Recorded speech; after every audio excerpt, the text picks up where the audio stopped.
After finishing the last Bond movie, I wanted to try and find something that I've never done before. And I kept reading scripts and there was nothing that I wanted to do. And eventually my agent and Pippa, who's producing this movie, said, why don't you just write your own script? And I made a lot of fuss about, oh, I don't write, you know. They said, just try. This film is very much Sam's passion project. It's a thing that he had in his mind for a number of years and was just looking for a way to get the chance to make it. The idea for the movie came from when I was a very small kid. My grandfather fought in the First World War. His name was Alfred Hubert Mendez, and he went to war in 1917. He was a messenger on the front lines, and he was given the job of carrying the message from post to post. And I started with this fragment, really. Cut. Very good. Blake, pick a man, bring your kit. The movie's based around the journey of two men, and I wanted the audience to have a relatively new experience with those men. I wanted to feel that they didn't know them. And it's a real luxury to be able to make a movie on this scale with two actors who really are, relatively speaking, new to the game. George Mackay and Dean Charles Chapman, who are playing Schofield and Blake. Both of them are extraordinary young actors. George embodies some of the qualities that I was looking for. There's something about him that's slightly old-fashioned and internal. And then Dean Charles Chapman, who plays Blake, is a wonderful, instinctive actor. Must be something big if the General's here. You have a brother in the 2nd Battalion. Yes, sir.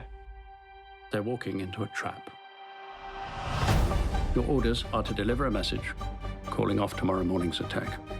Fundamentally, it's a very simple story. Two men have about 8 hours to get from one part of the Western Front to another. Action!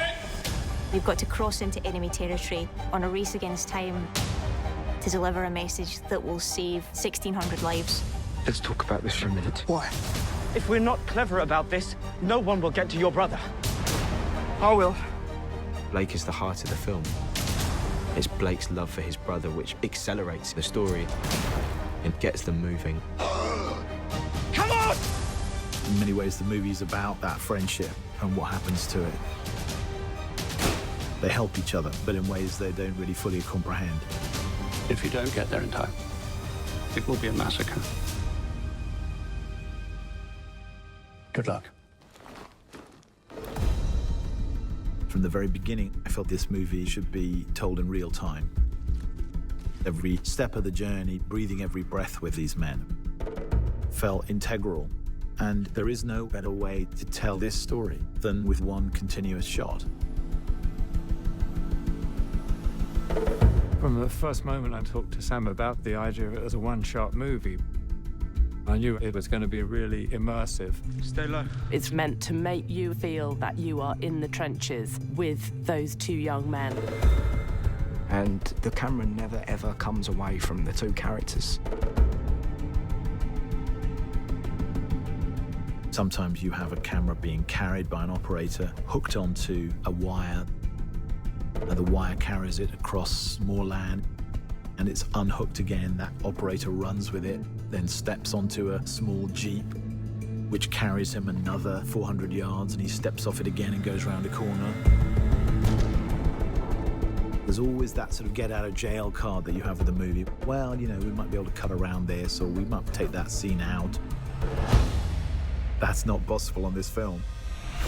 The dance of the camera and the mechanics all have to be in sync with what the actor's doing. It's like a piece of theatre every take.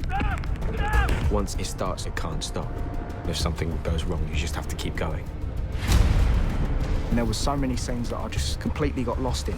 I'm sorry! We're on commission. Let me through. Orders from the General. Sometimes a scene was 6 minutes long, and when they'd call cut, I would completely forget who I was, and I was Blake.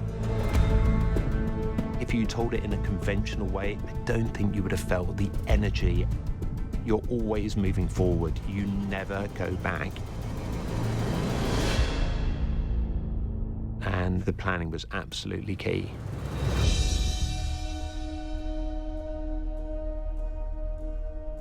The challenges of prepping this movie are the challenges of prepping a normal movie times about 5. We had to measure every step of the journey. In the early days of rehearsing, me and Jules, Sam and Roger turned up to this open field that was pretty much nothing there other than grass. And we had the script in our hand and we literally just walked and talked every single scene to see how long it took us to get from A to B.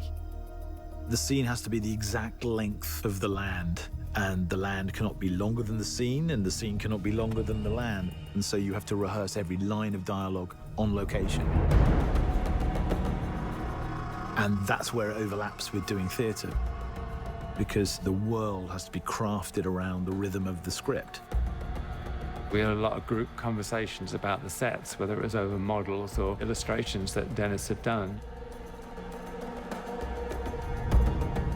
We wanted to understand the physicality of what we had to build. We built over a mile of trenches. To dig it was quite a task. When we were digging, we were still doing rehearsals, we were still staking out the trench lengths so that we could hone in the exact distances that we needed.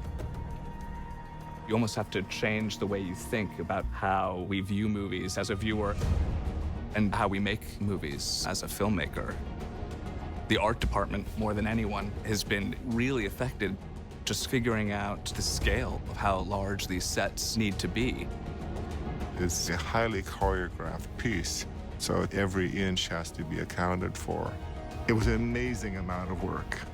Every place that we went was a magnitude of problems to solve. You have all these locations that are basically just ground, and you have to create something out of it. Roger and Dennis had to work together to figure out a set that could incorporate where the camera needed to be, making sure it felt natural and organic within the scene. With the timeline and the ticking clock, when you start the film, there's no turning back.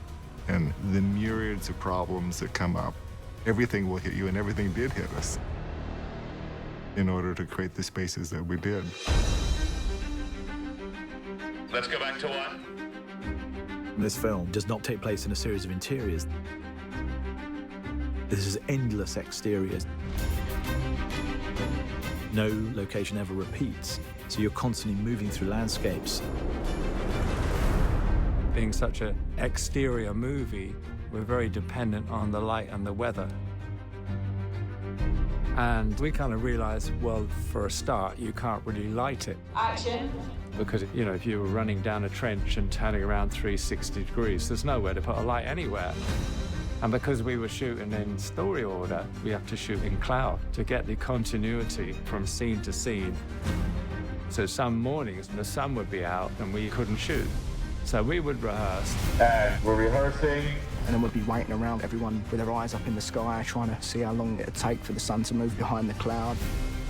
And as soon as it comes over, you've got this 5-minute window. Everyone would be like, come on, go, go, go. Go, go, go! So you are also in the lap of the gods. One of the key elements in realising this film has been Roger Deakins' input.